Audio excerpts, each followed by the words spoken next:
Imagine being one of the most expensive handbag manufacturers in the world, building a plant in Texas in 2019, and the place still can't get it right.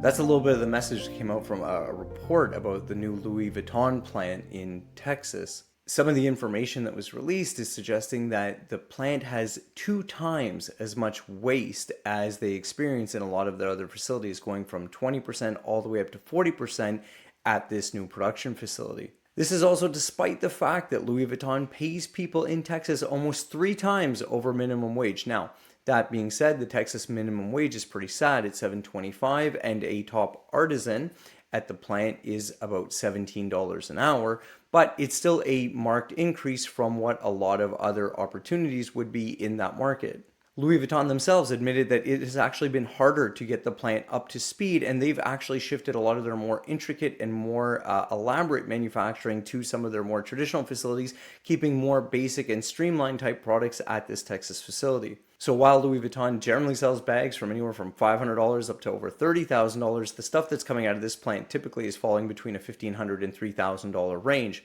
Still pretty expensive when you consider the fact that they're using some of the labor that they feel is missing a lot of their productivity standards and goals. This highlights a lot of the challenges that are going on right now with tariffs, just because everybody looking for different opportunities when it comes to manufacturing. The reality is running a manufacturing facility is extremely hard. There is a lot of specialization there, both in equipment and in labor, but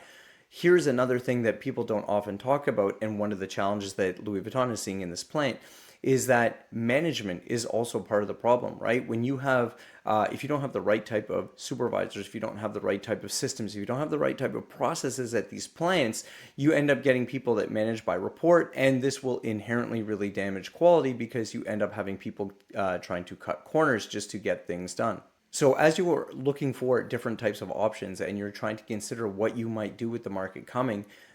it isn't just an option of opening a new facility, trying to go to a new partner, or finding someone else that says they can make your stuff. The reality is, if they don't make your stuff as well as it was made in the past, if they don't make your stuff in the same way that your brand promise aligns to, if they don't make it to your specifications exactly what you need, you are the one that is losing out on your product. It is your trust and your consumers which are going to blame you, the brand, and not the production facility. Be very mindful about how you are picking your suppliers, and about thinking a strategy around simply shifting to a new provider will help you escape some of the challenges that are happening between the US and China today.